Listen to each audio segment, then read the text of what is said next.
Oi, gente, eu sabia. E eu sou o Flecha e hoje a gente vai falar sobre talvez você esteja crescendo na vida e só não percebeu. Quero começar com uma frase que me impactou muito quando eu estava num momento onde eu não estava enxergando tanto progresso na minha vida, que é: você trocaria a sua vida de agora pela de um ano atrás? E eu pensei, nossa senhora, nem ferrando. E ali eu percebi o quanto eu estava tendo progresso. E talvez se você trocaria, você precisa parar e refletir sobre quais as decisões que você tomou que te levaram no lugar de se arrepender da vida que você tinha em relação à vida que você tem agora. E o primeiro ponto que a gente pode trazer para você entender sobre crescimento é você começar a questionar o que de fato é crescer na vida. O que de fato é dar certo na vida? O que de fato é o sucesso? O que de fato é você conseguir ter uma métrica de fato de crescimento? Porque eu lembro de uma frase quando, é, uns 2 anos atrás, eu falei que é: nem sempre que você está fazendo muito dinheiro você está crescendo. E vice-versa. Então, às vezes você não está fazendo dinheiro e você está crescendo. Então você tem que entender de fato o seu momento. Isso, a métrica que as redes sociais, que as mídias, elas de fato colocam na nossa cabeça é que você está crescendo se você está ganhando dinheiro, se você está gastando, se você está possuindo coisas. Por isso que existe essa sociedade do consumo, né? Tem uma série na Netflix que é um documentário que fala sobre essa manipulação do consumo, do quanto as grandes empresas, tipo a Amazon e restaurantes, enfim, elas acabam jogando no lixo coisas que não vendem, ao invés de doar, porque para eles compensam muito mais fazer lixo do que influenciar as pessoas a, sei lá, a doação. É bem terrível a gente pensar sobre isso, mas isso acontece, né? Então, será mesmo que ter dinheiro, comprar coisas, gastar com experiências significa sucesso na vida? É óbvio que uma vida que vale a pena ser vivida, você acaba gastando dinheiro, porque o dinheiro ele é uma segurança, ele vai te dar oportunidade de você descansar em paz, ter dormir super bem, porque Mas a tu gente percebe que vive é nessa paradoxal, sociedade. vida? Tu percebe que é paradoxal até um ponto que tu trouxe? Hum. Porque o dinheiro, ele é uma segurança. Só que as pessoas não enxergam, na grande maioria, o dinheiro como uma segurança. Elas enxergam como um meio de viver essas experiências. E até no vídeo Uhum. anterior, eu sabia que eu queria ter falado algo no vídeo anterior que a gente gravou nesse momento. Talvez não seja o que você tenha visto. Que tu falou sobre as influenciadoras A gente vai voltarem colocar ele para aqui por aqui. CLT. Uhum. É o custo da influência, ele é muito alto. Então, proporcionalmente, por mais que você ganhe muito, você gasta muito para manter esse lifestyle. Então, as pessoas não enxergam de fato o dinheiro como uma forma de se sentirem segura. Por isso que a ostentação acaba sendo um tiro no pé muito grande. Então, por quê? Porque você precisa gastar para você ter dinheiro. Só que qual que é a função? Ah, mas você está vivendo boas experiências, você está desfrutando. Mas não tem jeito. Todas as pessoas, na grande, todas não, né? Mas acho que 99% das pessoas quer segurança. Quer ter Uhum. um dinheiro ali que tu olhe, tu. Mas não consegue dar conta. Não consegue dar conta de ter essa segurança. Hoje de manhã na aula eu estava falando sobre isso com uma cliente. As pessoas falam que quando elas guardam, na grande maioria, né, dinheiro, é uma reserva de emergência. Mas elas não entendem que elas estão guardando para construir patrimônio. Não é sobre emergência, é sobre você construir algo, entende? Então, falando também, amor, dessa questão das influenciadoras, a gente pode trazer nitidamente o quanto não só as influenciadoras, mas muitas vezes nós mesmas acabamos por colocar em pequenas coisas uma influência gigantesca. Então, por exemplo, aquela mísera foto na academia tá pago. Por que você tem que postar aquilo? para ser validada, para ser reconhecida, para ter pertencimento. E quando você rola o feed da internet e começa a ver que tem muita gente vivendo experiência, viajando, comprando coisa, passando produto, nananã, e você vê que a tua vida tá aqui, rolando o feed, você se sente mal. Você se sente tipo, cara, eu preciso comprar alguma coisa, preciso fazer alguma coisa, preciso fazer algo com a minha vida. Por quê? Se tá todo mundo tendo experiências legais, por que que eu tô só vendo o feed? E aí acaba que vira uma bola de neve onde você vai em busca dessas experiências, vai em busca dessa compra, até muitas vezes pode postar ou não, mas mesmo se você não posta, você já sente um pouquinho o pertencimento, entende? Mesmo que você não acompanhe, não seja uma pessoa que posta nas redes sociais, você só de comprar qualquer coisinha já sente o pertencimento. E é assim que as indústrias funcionam. É assim que as grandes empresas funcionam. Elas vão fazendo você se sentir pertencente àquele grupo. É igual aquele vídeo que a gente assistiu do meme da corrida de rua. O cara fala assim: tive uma ideia. Genial. Tive uma ideia. E se a gente ganhasse dinheiro falando sobre corrida de rua? Enfim, falando que todo mundo vai ter que correr na rua e pra correr na rua tem que pagar. Tipo, aí o cara, mano, Quem como que vai assim? pagar? Quem que vai pagar pra correr na rua? Não, Cara, a gente coloca umas plaquinhas. É porque é um movimento, a gente faz eles se sentirem pertencentes, a gente dá uma medalha, uma banana, e aí a gente faz isso, a gente coloca às 7 horas da manhã, e aí a gente começa esse movimento da corrida de rua. E o nome, e aí o cara, tá, e qual que vai ser o nome ali? Cara, podia ser corrida de rua.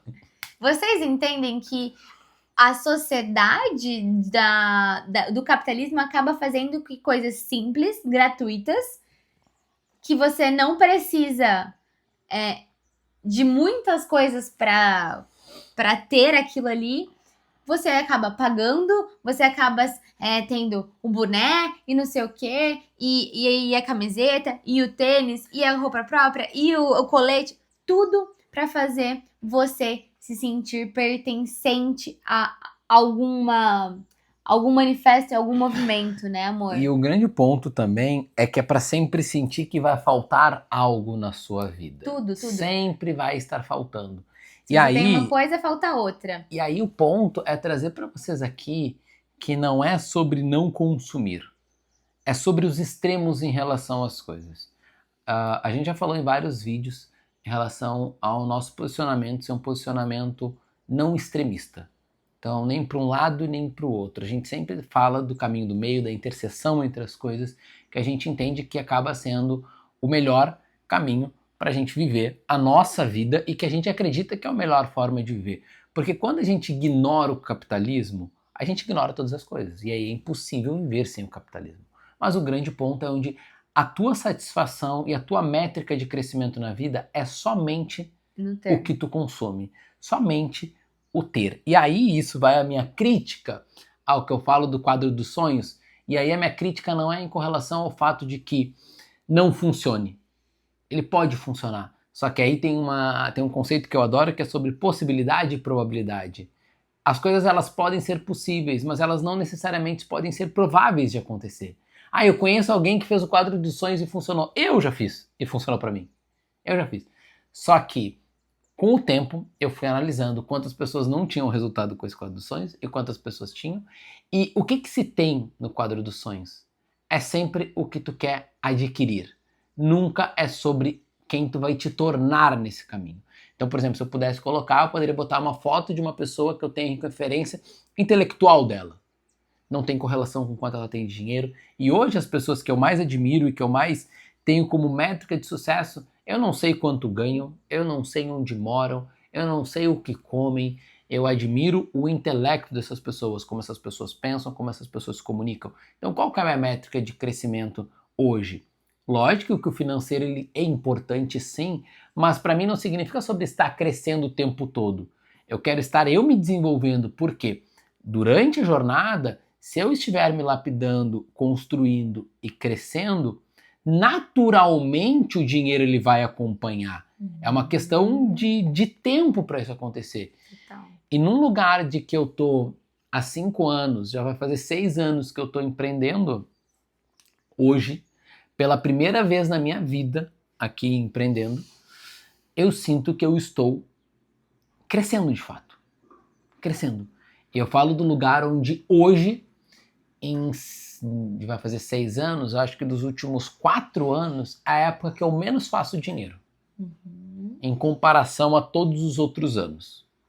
Mas esse é o meu melhor momento de vida. Porque, logicamente, por mais que eu faça menos, eu ainda faço bastante para proporcionar uma vida boa pra gente. A gente tem qualidade de vida, a gente não precisou mudar nada, mas o meu ritmo desacelerou.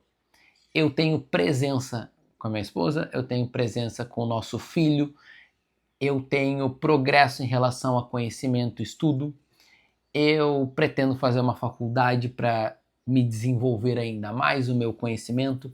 Então, as minhas métricas de crescimento na vida, que eram somente uma, que era o quanto de dinheiro eu estava fazendo, e não era nem quanto dinheiro eu tinha na conta, porque eu fazia e proporcionalmente eu gastava uma grande parte, mesmo tendo construído um patrimônio. E esse é um dos nossos objetivos em questão de crescimento. Não é o quanto a gente vai gastar. A gente tem um objetivo para os próximos 4, 5, 6 anos, que é todo o nosso custo de vida ser bancado pela renda do nosso patrimônio. A gente colocou um prazo até de 6 anos, mas a gente acredita que a gente consiga bater antes, mas a gente respeita o tempo porque a gente não quer ter que abdicar da nossa vida para chegar num lugar que talvez a gente chegue rápido nesse lugar, a gente tem condição de chegar rápido, mas talvez a gente se perca, nós dois, a nossa relação, a nossa família, que hoje não, acho que sempre vai ser o nosso bem mais importante, que é a gente, né? Exatamente. E o que o Felipe trouxe tem muita correlação com o que eu busquei a minha vida inteira, que sempre foi adquirir conhecimento. Eu, diferente dele, a gente teve criações um pouco diferentes, onde a minha avó sempre valorizou o estudo, sempre me cobrou o estudo, queria que eu fizesse faculdade, eu até iniciei a faculdade. Parei por questões que eu comecei a atender e que eu enxerguei propósito nas terapias ao invés da faculdade que eu estava fazendo, que eu estava fazendo uma federal secretariado executivo. Só que, como eu sempre fui influenciada a estudar, a ter repertório, acabou que antes de buscar o dinheiro, eu busquei muito o desenvolvimento, muito a intelectualidade, muito esse crescer, tanto mentalmente, quanto espiritualmente, quanto em todas as áreas. Então, mesmo que quando conheci o Felipe não tinha patrimônio nenhum, eu tinha muito conhecimento, muita inteligência, e foi isso que fez ele se apaixonar por mim, porque eu de fato sempre estudei a minha vida toda, sempre tive muita facilidade com aprendizado. Então, quando ele se deparou comigo e a gente começou a se apaixonar um pelo outro, a gente foi contribuindo com o que faltava em cada um. Então, ele me ensinou a ganhar dinheiro, ele me ensinou uma mentalidade sobre patrimônio, e ele acabou que cada vez mais buscou esse conhecimento, essa forma de pensar que eu sempre tive. E também, acho que é um ponto importante, não posso deixar de não falar, que é sobre desfrutar da vida, né?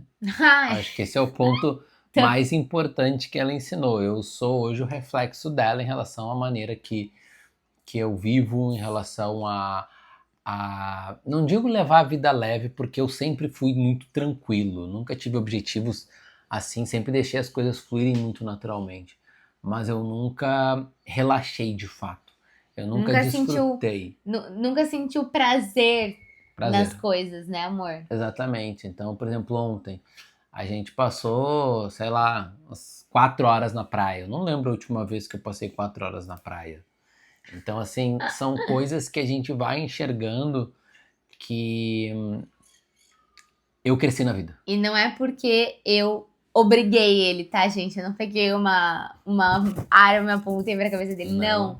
Isso acontece por vibração. E por a gente gostar muito da companhia um do outro. Então ela desceu, ela foi pra praia e eu fiquei em casa e eu pensei, vou descer, tô com saudade dela. Eu quero conversar com ela, quero estar perto dela.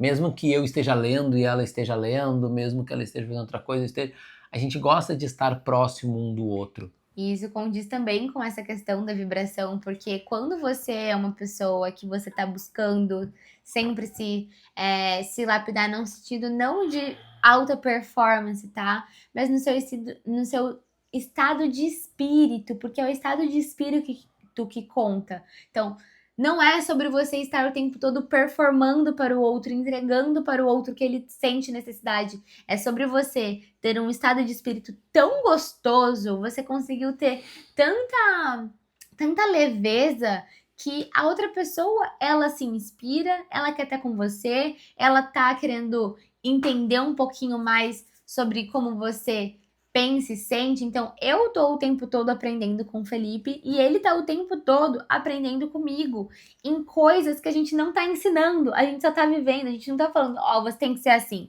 ó, você tem que ser assado. Não, a gente entendeu que a nossa vibração, ela precisa sempre estar elevada, sempre com bem-estar. Então, para isso, a gente tá sempre junto, sempre trocando, sempre aprendendo o que o outro tem de melhor para ensinar. Porque hoje, e acho que a gente pode fechar o vídeo dessa maneira, a gente escolheu viver uma vida anti-performance. E até vamos deixar o link aqui, a coisa do vídeo. Se a gente conseguir aprender. Anti-performance, porque a gente só vive quem nós somos na essência de fato. A gente está vivendo, a gente não está fazendo algo para agradar um ao outro, a gente não faz questão honestos. nenhuma em relação a abrir mão de quem nós somos para agradar. A gente fala que a gente é viciado em agradar um ao outro dentro das coisas que fazem sentido pra gente. Então, se pra mim não fizesse sentido nenhum ir pra praia, eu não iria ir. Não importa. Por quê? Porque eu não quero. Não sou obrigado porque ela quer que eu vá. Só que, lógico, como eu sei que pra mim é importante estar com ela e também eu sei que ela gosta disso e que não vai ferir nada e que talvez seja só uma diferença de olhar. E aí entra um ponto, acho que para fechar o vídeo é, no fim das contas, sobre a rigidez de pensamento em relação ao que de fato é crescer na vida, a rigidez de pensamento em relação a eu nunca gostei de praia, tá, mas por que eu nunca gostei de praia? E aí eu tenho que entender os contextos que me fizeram. Talvez eu pudesse olhar, tipo, porque eu nunca gostei de ir pra praia em outros relacionamentos? Sei lá, porque talvez as companhias não fossem tão boas como a dela é. Pode ser. Entendeu? Tipo, e a praia só deixava mais... mais entediante, enfim, pode ser um milhão de coisas. Então, quando a gente, de fato, entende a razão pela qual a gente pensava o que a gente pensava, é uma coisa que ela faz muito comigo, de sempre, experimentar alguma coisa nova de comida. Eu já sou mais, eu não quero experimentar. Eu já sou mais rígido em relação a essa questão. Em outras, eu já sou super mais tranquilo, mas, dizer, come isso aqui, eu faço... E ela vai me fazendo sempre e eu tenho me acostumado a super, vamos fazer. E aos poucos a gente vai mudando porque a gente de fato entendeu que crescer na vida tem um outro significado para nós. Então, gente, por hoje é isso. Muito obrigada. Valeu. E eu espero que você repense sobre o que de fato é crescer na vida. Beijo. Valeu. Tchau.